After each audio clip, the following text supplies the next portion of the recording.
Komunikasi personal sampai kepada ke atraksi interpersonal. Iya, kapan terjadi itu, bila mana terjadi itu. Sebab tentu saja tidak semua.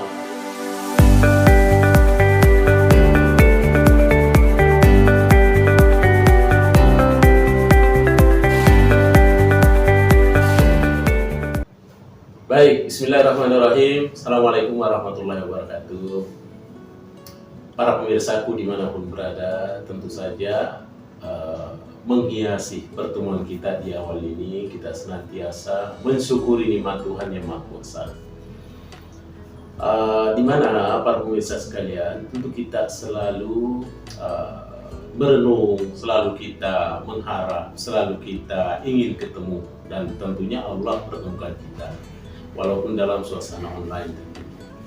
Tapi intinya adalah bahwa di dalam komunikasi, bagaimana pesan yang bisa tersampai, itu adalah sesuatu yang sudah lumayan. Baik para pemirsa sekalian, kita jumpa lagi dengan Mr. Koronis. Komunikasi romantis dan humanis. Baik para pemirsa sekalian dimanapun berada, tentu saja selalu saya menyapa di mana pemirsaku berada, apakah kita dalam suasana bahagia di dalam negara Republik Indonesia yang tercinta, atau tentunya kita memetik-metik kebahagiaan di negara-negara lain, ya. Sebab tentu kita paham bahwa di mana saja, kapan saja, suasana bahagia tetap bisa tercipta dengan baik. Baik para pemirsa sekalian, pada saat ini kita lagi jumpa di dalam salah satu channel kita yang tentunya di seputar nuansa-nuansa komunikasi. Baik para pemirsa sekalian, tentu saja di dalam komunikasi ada yang disebut dengan komunikasi interpersonal, ya, komunikasi antar sesama, ya. Tentunya juga diawali dengan komunikasi personal.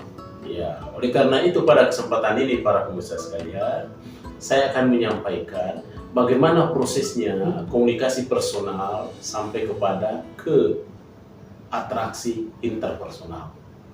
Ya, kapan terjadi itu, bila mana terjadi itu. Sebab tentu saja tidak semua yang dikomunikasikan secara personal bisa berujung kepada atraksi interpersonal antara seseorang, antar orang lain, atau antar komunikan.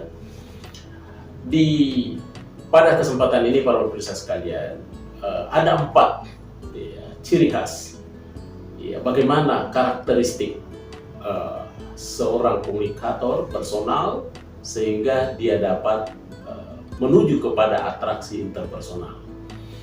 Yang pertama para pemirsa sekalian, karakteristik yang pertama adalah tentunya kita lihat bagaimana kesamaan karakter yang dimiliki atau kesamaan karakteristik. Ya, bagaimana kesamaan karakteristik itu?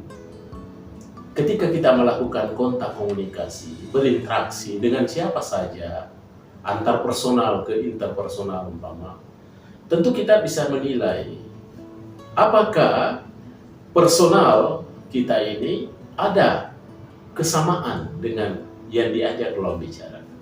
Saya pernah sampaikan para pemirsa sekalian bahwa ketika ada konsep-konsep kita sama dengan konsep apa yang komunikan bawakan itu, maka itu adalah bagian dari unsur kesamaan.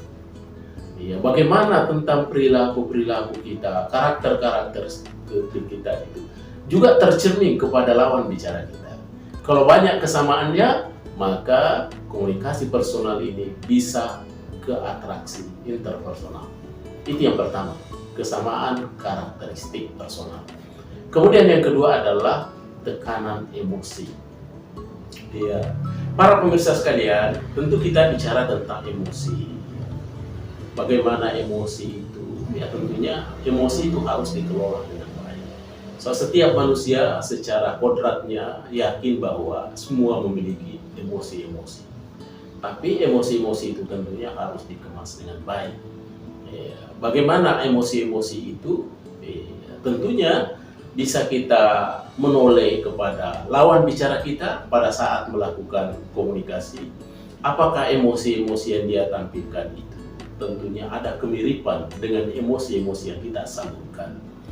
Ya, sebab yakin bahwa ketika emosi itu ada keragamannya dan juga ada kebersamaannya, maka tentunya emosi-emosi yang punya kesamaan ini tentunya bisa beralih kepada yang namanya atraksi interpersonal. Kemudian yang ketiga, harga diri rendah. Ya, apa maksudnya harga diri rendah?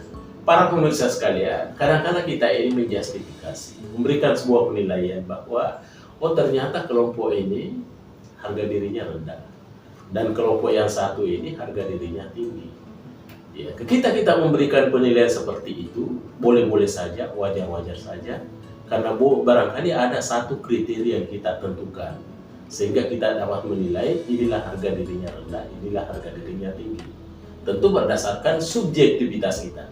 Tetapi ingat para pemirsa sekalian bahwa menurut survei, menurut penelitian bahwa ketika kita memberikan harga diri rendah kepada objek yang kita nilai, biasanya itu lebih peduli, lebih sensitif menerima apa yang kita sampaikan ketimbang dengan orang-orang yang kelompok harga diri tinggi. Ya, karena mereka itu pasti tidak mau mendengar, ya, karena dia merasa bahwa saya ini punya tinggi. Ya. Oleh karena itu, kita lebih mudah beradaptasi dengan kelompok orang-orang atau personal yang sifatnya harga dirinya rendah. Dan yang terakhir, para pemirsa sekalian, adalah isolasi sosial. Apa itu isolasi sosial? Ya, artinya, dalam hidup ini, kita adalah makhluk sosial. Ya, sebagaimana yang sering selalu dan kerap kali saya sampaikan bahwa ya, kita ini adalah makhluk yang sun politikum, makhluk bermasyarakat. Oleh karena itu kita tidak boleh individualis seterusnya. Seseorang bisa individualis dan seseorang bisa sosialis. Ada saatnya kita individualis, tapi ada juga waktunya kita harus sosialis.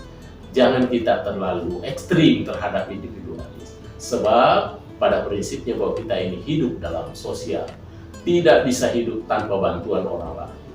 Ya, ketika kita melakukan proses komunikasi dengan saudara-saudara kita dimanapun berada, itu sudah luar biasa. Berarti sudah ada pertukaran informasi. Sama halnya dengan transaksi dagang. Ya, ini bukan barang yang diperbincangkan, tapi ini adalah informasi. Dan informasi itu adalah jauh lebih baik dan jauh lebih tinggi nilainya tentu dibanding dengan yang lainnya. Mungkin dengan informasi itulah sehingga kita mendapatkan rezeki yang banyak dari sahabat kita. Sehingga dengan demikian, isolasi sosial perlu kita kembangkan dengan baik sebagaimana kita sebagai makhluk sosial. Baik para pemirsa sekalian, inilah yang sempat saya sampaikan pada kesempatan ini.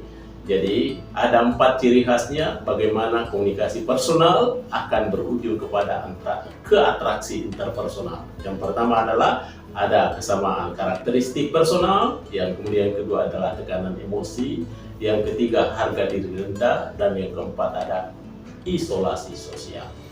Baik para pemirsaku dimanapun berada, terima kasih atas segala perhatiannya. Assalamualaikum warahmatullahi wabarakatuh. Mr. Kolonis, ya.